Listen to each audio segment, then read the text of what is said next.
Sebatas kabut sepenuh fajar.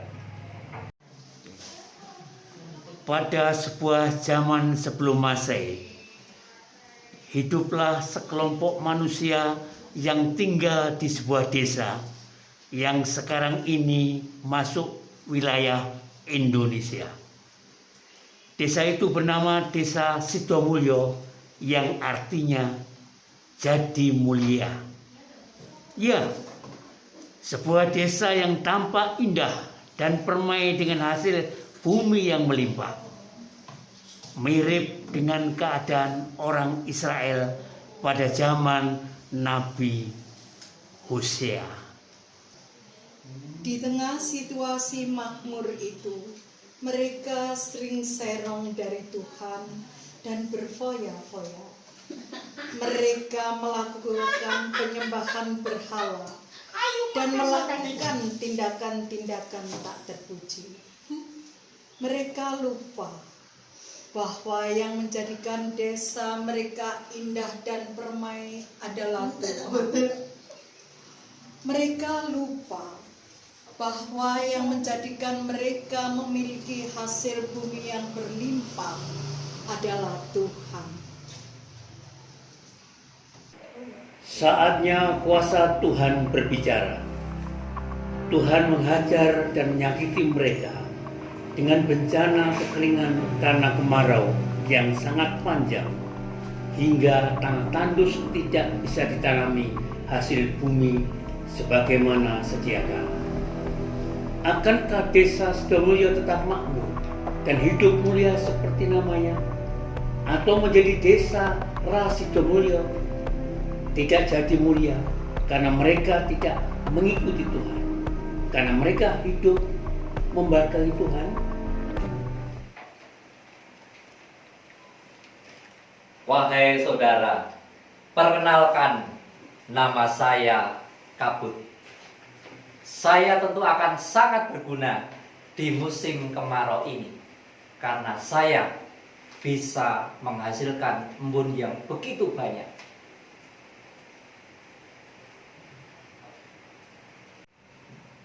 Memang di musim kemarau panjang itu Kabut sangat berjasa. Diajaklah teman-teman yang sepemikiran dengannya untuk mendirikan tiang di atas bukit dan dipasangi jaring untuk menjaring dirinya, menjaring kabut.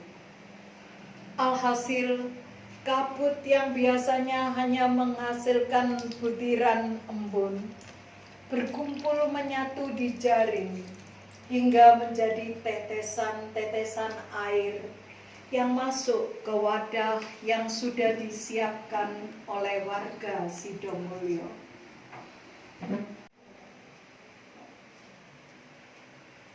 Wahai saudara, kenalkan saya Embun.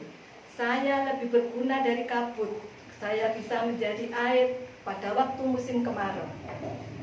Tapi Embun, apa mungkin kamu ada? Tidak mungkin ada, karena embun tidak mungkin ada tanpa aku, tanpa kabut.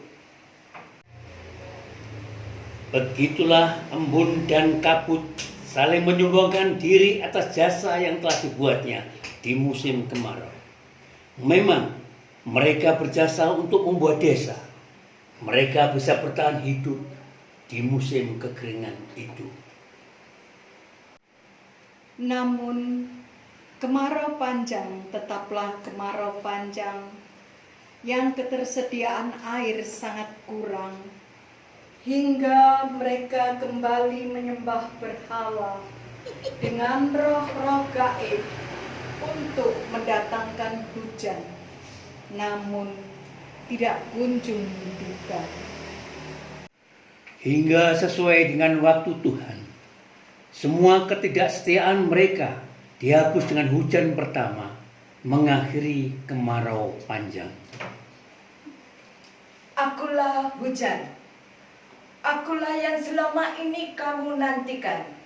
Jangan pergi lagi dari Tuhan. Kembalilah kepada Tuhan. Singkat cerita, Desa Sukamulyo mulai kembali ke jalan Tuhan. Mensyukuri bahwa keadaan baik yang mereka alami semata adalah campur tangan Tuhan. Demikianlah, memang ada kalanya musim hujan harus berhenti untuk melihat sisi lain hidup dan sisi lain kasih Tuhan, supaya keadilan tetap dinyatakan kepada ciptaannya yang tidak membutuhkan banyak air. Tuhan menyakiti desa Sidomulyo untuk pemulihan, menjadi sembuh, bukan hidup yang sakit-sakitan di luar jalan Tuhan. Satu hal yang pasti, seperti ada tertulis dalam kitab Hosea, Tuhan itu seperti fajar. Seberapapun panjangnya situasi malam dunia, seberapapun panjang situasi gelap kita, fajar pasti datang. Sekalipun kasih manusia sebatas kabut yang sesaat datang dan di saat lain segera lenyap, Tuhan tetap setia. Dia membawa harapan bahwa hidup akan bergulir kembali untuk diisi dengan kebajikan, untuk disyukuri.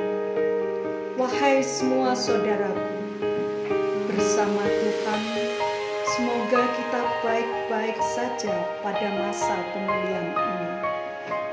Kasih setia manusia sebatas kabut, kasih setia Tuhan sepenuh fajar. Tuhan menyertai. Dengan para pemeran, narator Mani R, YN Suharji, dengan para pemeran tokoh.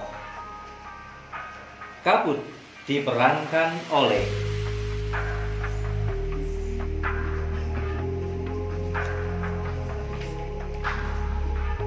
Embun diperankan oleh Maria Assunta Nining. Hujan diperankan oleh Veronica Rita. Penyembah berhala diperankan oleh Anton S.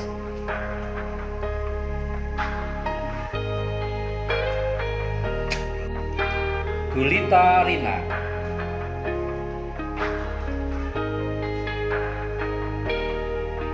Yulia Lili.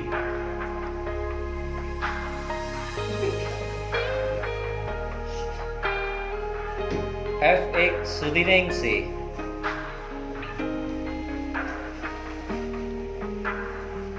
Sarana prasarana oleh Teresia Esti.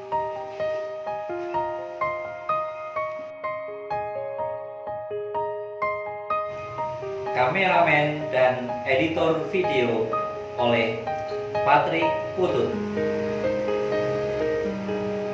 Penulis naskah dan sutradara oleh Stanislaus Tricahyono.